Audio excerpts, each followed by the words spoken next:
Hey, what's up? This is Sully from Godsmack. Strap on those boots, baby, because you are now in the trenches of the war room with the one and only Mistress Carrie right here on the Mistress Carrie podcast. What's up? This is Joe Rogan, and you're listening to Mistress Carrie. Her hair so lovely, pretty eyes. Hey, this is Brent from Shinedown, and you're listening to Mistress Carrie. Hey, Carrie, go put your bra on, girl. Hey, this is Steven Tyler, and you be listening to the baddest bitch in Boston, Mistress Carrie. What's up? This is Aaron from Stain, and you're listening to Mistress Carrie. Hi, everybody. This is Dave Grohl from the Foo Fighters, and you're listening to the one, the only Mistress Carrie. Hey, this is David from the band Disturbed, and you're listening to the baddest bitch in Boston, Mistress Carrie. This is Marilyn Manson, and you're listening to the baddest bitch in Boston, Mistress Carrie. Hi, this is Flea from the Red Hot Chili Peppers. You're listening to Mistress Carrie. This is Dennis Leary. You are listening to my favorite, Mistress Carrie. Hey, this is Corey from Stone Sour, and you're listening to, you have the privilege of listening to Mistress Carrie. Oh, God. Oh, yeah. Hey, it's Mistress Carrie, reporting for duty from MCHQ for episode 208 of the Mistress Carrie podcast. And before we get to this week's guest, the warning, I want to remind you that Father's Day is coming up, and the shop at mistresscarrie.com has got some great gift ideas. Ball caps and visors, beanies and hoodies, new 3/4 sleeve jerseys, and for the new dads, matching baby onesies. Just log on to mistresscarrie.com and click shop. The Villarreal sisters, Allie, Dani, and Pau make up The Warning. The band is getting ready to release their 4th studio album, Keep Me Fed, coming up on June 28th. You've probably already heard their song Sick because it's all over the radio. They'll also be spending the rest of the year out on the road with a stop in Boston at Big Night Live coming up in September. I had a chance to sit down with all 3 sisters simultaneously to talk about their shared musical upbringing, their songwriting process and influences, the women in rock that inspired them, and why Mexican fans are such rabid rock and metal fans.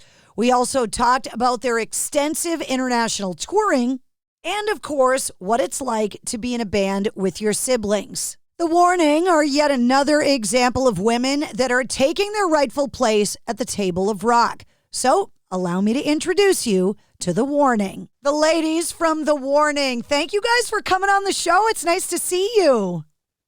Likewise. Yeah. Thank you. All right, I want to make sure I know who is who because with my sister, I hate it when people call me her name. It drives me crazy. All right, I'm Dani. I'm Pau. And I'm Allie. Nice to meet you. Thank you for making the time. I know you guys are super busy getting ready to release an album, going overseas to go on the road. A lot of exciting stuff's happening with the band. Yeah, definitely. We are super excited because we are releasing our newest album called Keep Me Fed. June 28th is the release date. Yes. We've been touring I feel like we've been touring for so little, but it was just like such an intense tour. We did like 19 dates in 24 days. We were in Europe. We just came back home and we're about to go head out again. Yeah. So it's just been really crazy, but it's very exciting to have this roll up for the new album. The new album's coming out June 28th, and it follows up your last album that only came out a couple years ago. Is this your 5th album total? Oh my God. No, I think it's the 4th. I mean, if you count our first EP, it would be the 5th, but we don't like to count the first one. Yeah, so complete album. It's the 4th one, which is still absolutely insane to think. For a lot of people, you're a brand new band that they're just hearing for the first time. But for you guys, you've been a band for over a decade now. Yes.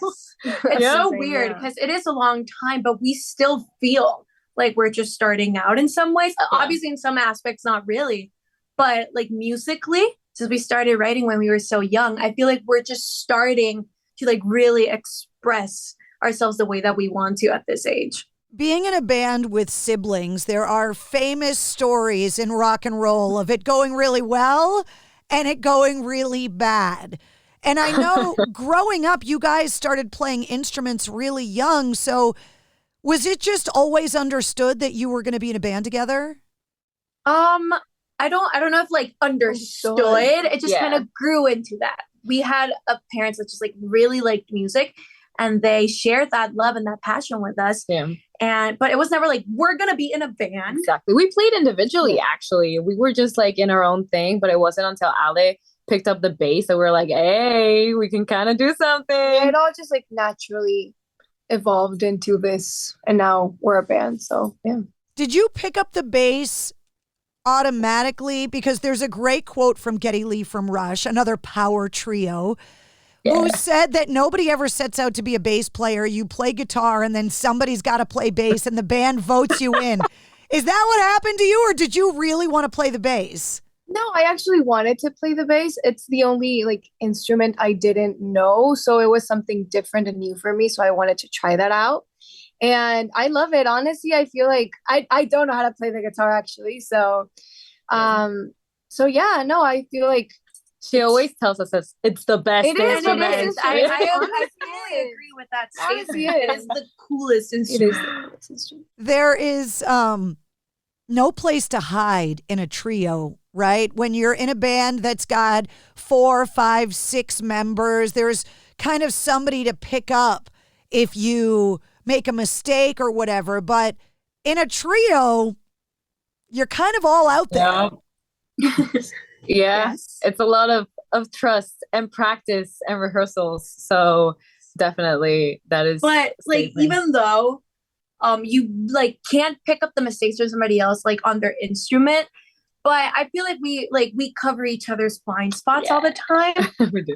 In certain things. Like, I know there are certain parts where I fall out of rhythm, and I know that by following my sister, I can kind of like not do it as much. And we have those little things.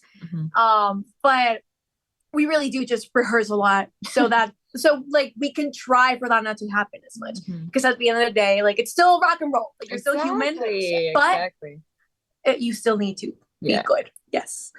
Do you have that unspoken sibling communication? Like, my sister and I, we'll call each other sometimes because she just pops into my head and I was just thinking about you. Do you have that?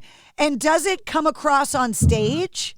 We do feel like we have a sense of like kind of telepathic connection, especially on stage. Like, we will look at each other and be like, yep, I'm feeling the same way, even though we're like in the middle of a song, But yeah, I don't know if it has happened to us that we kind of like call each other up and we're like, oh, we thought about it at the same time. I don't know if like calling, because we see each other all the time. Yeah, right. It's not like I'm going to call them when they're right next to me. But sometimes like we say the same thing at the same time when we're not talking. Like, we start speaking at the same time. Or we sing songs at the same time. Same parts. Happens. Yeah. But I feel like we are very connected, definitely. I talk to a lot of bands and I've asked this question to everyone. You guys are a perfect example of somebody I should be asking this question to. Do you believe musical ability is learned or genetic? Because obviously this generation of your family has musical ability, but does it run in the family? No.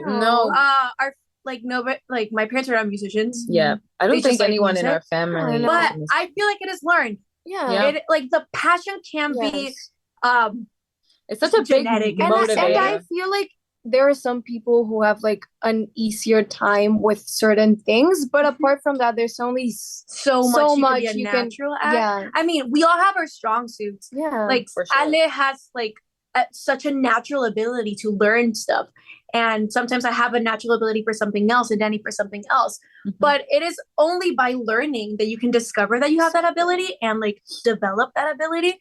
If you don't practice, if you don't learn, I feel like there's only so much natural talent can get. Yeah.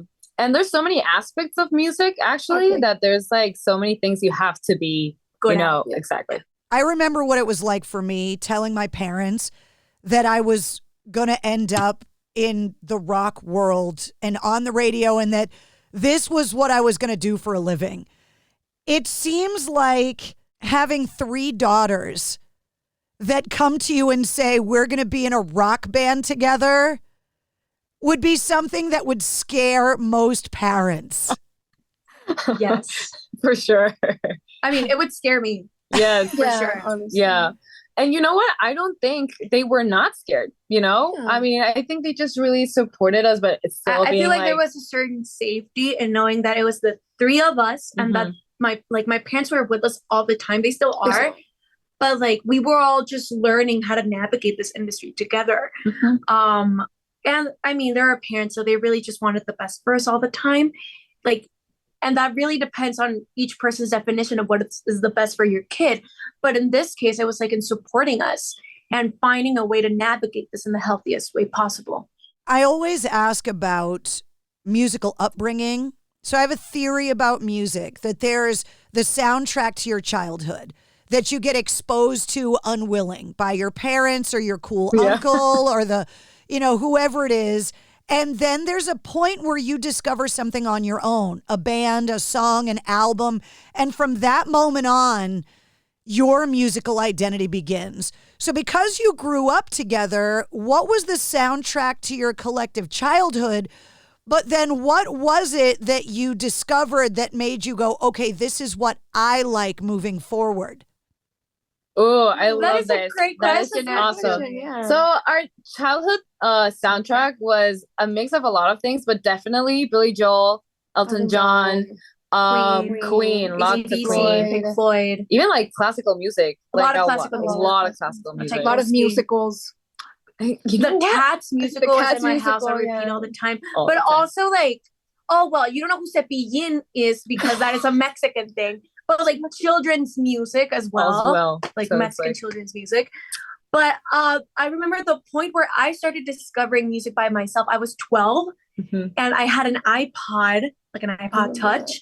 And there was this thing on iTunes that was called iTunes Radio. Oh, I remember. And I would just go in there and you couldn't skip songs. I had never had that in my life. You had three skips. Three skips. And if not, you had to listen to everything. The first song I liked on iTunes Radio was Centuries by Fall Out Boy. That was the first song I listened to that I was like, I'm discovering stuff. I felt so special. And for me, I think it was a little bit also from the video game, The Rock Band. Everything that we heard from there was kind of a little bit more of like, so Paramore and Panic at the Disco and there was a lot of oldies as well, but that's where like kind of like, and we all kind of went into our own like little emo phase for sure.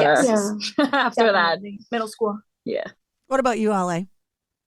So I feel like I usually always listen to like what they listen to, but like recently it's very different. And I love all of that stuff. Like I really do like, and I still listen to it. But like I listen to a lot of like Polo en Pan, La Emperatriz. I love listening to like lo-fi beats. Like I usually just listen to music to like calm down and like relax. And it's also nice, like after a long time, like I feel like I had a certain point in my life where I didn't want to go back to like the music I listened to when I was like younger, like my parents' music. But like then after a while you listen to it and it's so nice to listen to it. And like it's so good. So like I feel like I'm at that point again where I'm listening to a lot of like the stuff I used to listen to when I was really young. So yeah, it's just a mix of both now. You guys got exposed to some of the most prolific songwriters growing up. When you're dropping names like Elton John and Billy Joel and Queen, you're kind of not only absorbing this music, but also absorbing the art of crafting a great song because they're the legends. They're the best at it. Can you guys talk to me about your songwriting process? Because for every band, it functions differently, but when your siblings working on it, it's got to be a little bit different. So where does the song start with you guys? Melody, riff, lyrics? It has changed a bit over the years, but usually Pau plays something on the piano. All of our rock songs mostly start on the piano. And chords and melody and lyrics kind of like go at the same time. Yes, I think it's just like sometimes I have like lyrics and I sit down on the piano and I do something with those lyrics. And then I would take these songs and show them to my sisters and then we would just like finish writing them together. But for this new album, the process was very different because we started co-writing with other people. And it was like the most like eye-opening experience. Because one thing is writing with people that you lived with your whole life and you understand them and you know how they work. Like you know how their brains work. But going into a room with two people that you've never met before and doing that for 2 weeks and having to write a song every single day, you have to connect with people in a way that you've never done before. And you have to communicate your ideas properly. And also, we speak Spanish. English is not our first language. So we usually communicate our ideas in Spanish, and then we're writing lyrics in English. So now being in a room and trying to communicate creatively in another language, it's weird. It really is weird. So different. But I feel like it helped us so much in like being to explore and also like to being like really confident in knowing what you want in your song and having like concrete ideas of like where you want things to go and communicating that with other people. And you can explore so many different areas of songwriting when you're writing with other people, because you have different influences from everybody. So I feel like you can really hear it in this album, how we grew with these experiences in our songwriting. You would never know that English wasn't your first language. Obviously, I know you're from Mexico, but did you grow up learning both languages together? When did you start learning English? Because I've met a lot of people where English is the second language, and they don't sound as well spoken as you guys do in English. Your grammar's actually better than mine, which is... Well, yeah, we did start learning since we were very young. We read and watched a lot of American TV.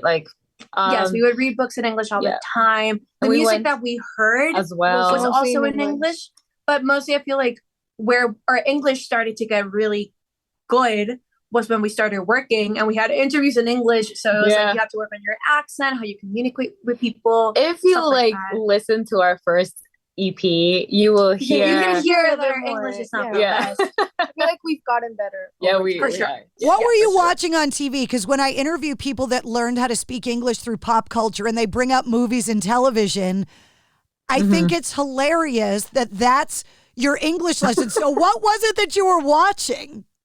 I feel like mostly it was mostly like Disney Channel. It was like Hannah Montana, Phineas and Ferb, Barney, stuff like that, like children's shows. Or like Barbie movies, High School Musical, stuff like that.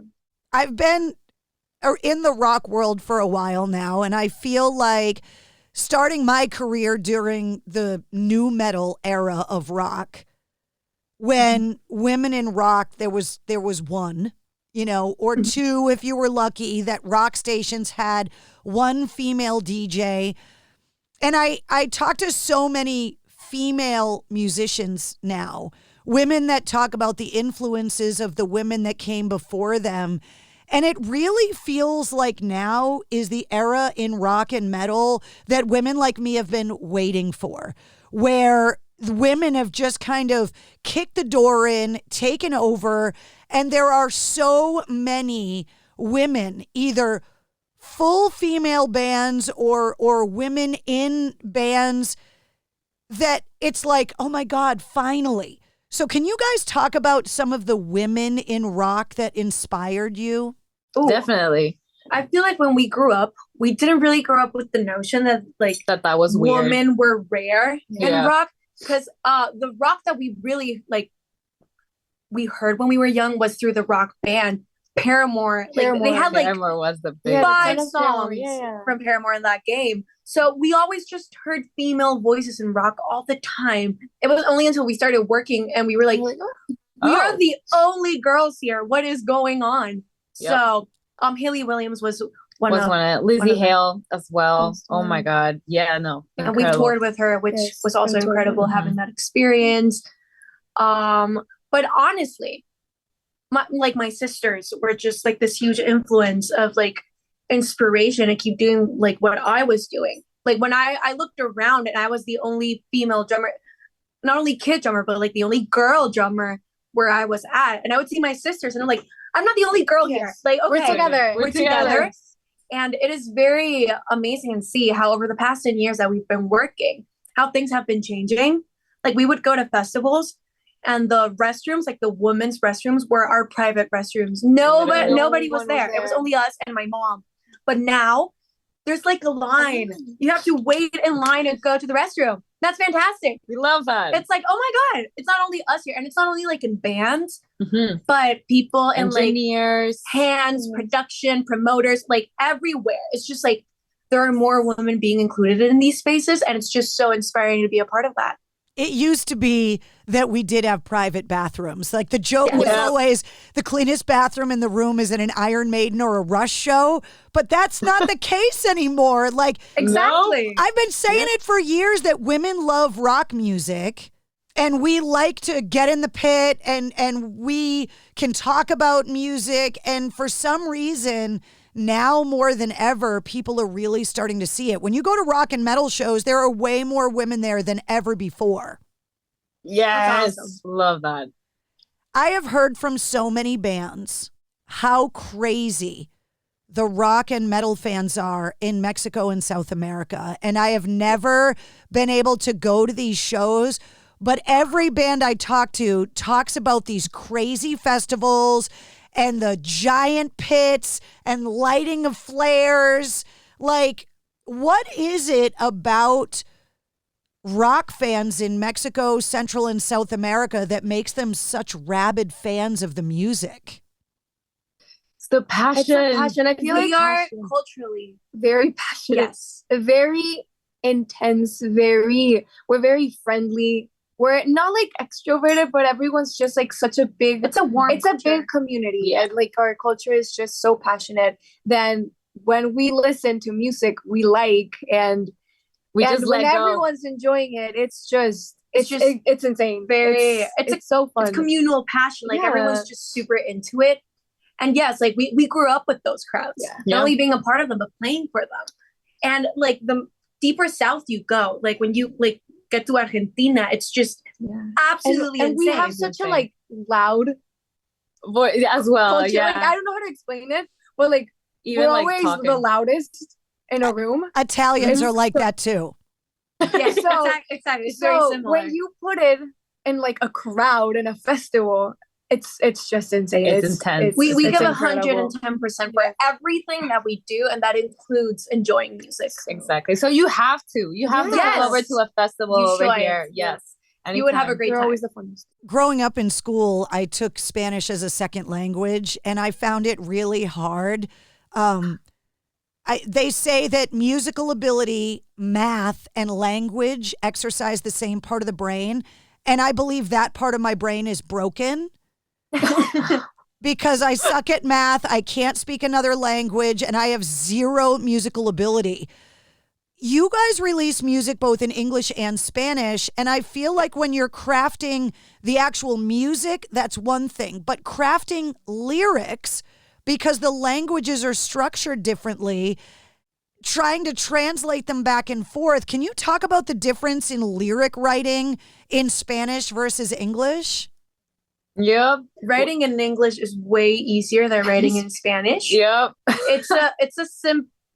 I don't know how to say it without it sounding weird, but it's a simple language. No, but the words are not too complicated. In Spanish, we have synonyms for everything. Every word has a gender. There are so many ways to conjugate words. The words are like so long. So finding the phrasing to fit all the really long words to say, you need to use more words to say what you want to say than you would use in English. To have the same length of sentences and wanting to say what you want to say and making it rhyme. Or like making it very punctual in the chorus like you usually do in English. And you're it's just complicated.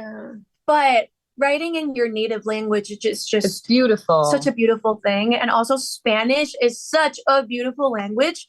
Super expressive, it's just a very pretty language. So we try to write as most as we possibly can, but it is really hard.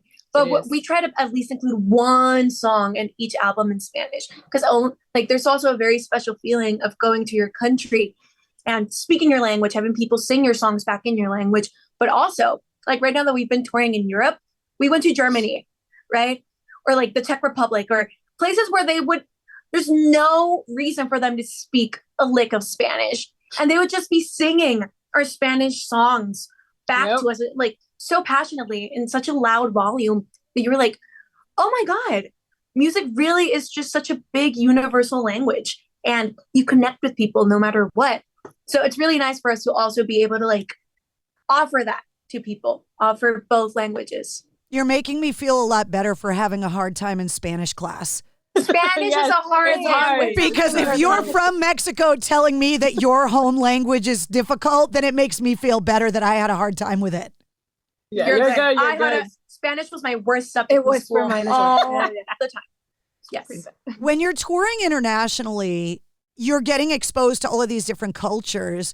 What culture, what country did you go to that was so far removed from the Mexican culture that you were just like, oh my God, I love this so much? What was the biggest surprise traveling for you?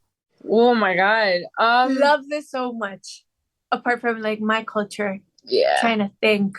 You know, when we were actually in the Czech Republic, I was so in awe of the language as well. I was just like, I tried to speak a little bit on stage, and I'm so glad that everyone was so nice because they're like, you kind of got it. I was just like, oh no, not have it at all.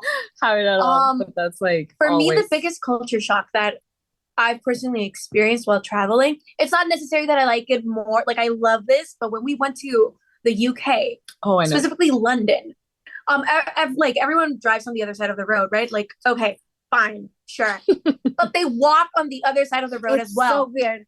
Like in Mexico, it is basic etiquette that you always like to the right. Shift So to the right, you're going to go up the stairs on the right. You're going to go downstairs on the right. You are always on the right. And in England, it's the other way around. But some people do it on the right and some people do it on the left. And then you're bumping into people and you're like, I'm so sorry. And they don't say sorry back. It's so confusing. And in my culture, that is a no-go. So it was just like, am I being too nice? Like, am I too nice for this place? But what I did like a lot about like English culture is like their chanting. They chant in a very specific way. Yeah. As if like they're at soccer games. Yeah. And concerts. And that's cool. There's a place where they clap on button. I don't know. Oh, in Germany? In Germany. They clap for everything. everything. You have a riff where you would normally see people like moshing and they're like clapping along. I love that. It's really fun to see. Nice to see the different crowds. Yes. Yeah. In different places. It's very nice to see that. Well, I can't wait to see you guys, and I'm going to take you up on the offer to come to Mexico or go to one of those South American festivals because I cannot wait to see you guys in front of a crowd like that. I was so excited to talk to you guys. The new song Sick is on the radio right now, and the new album Keep Me Fed is coming out June 28th. Thank you so much for coming on the show. Thank you for having us. Yes. So Can't fun. wait to see you in New England. Can't wait to get you guys up here. All We'll see you right. there for sure. Thank you so much. Bye. Gracias.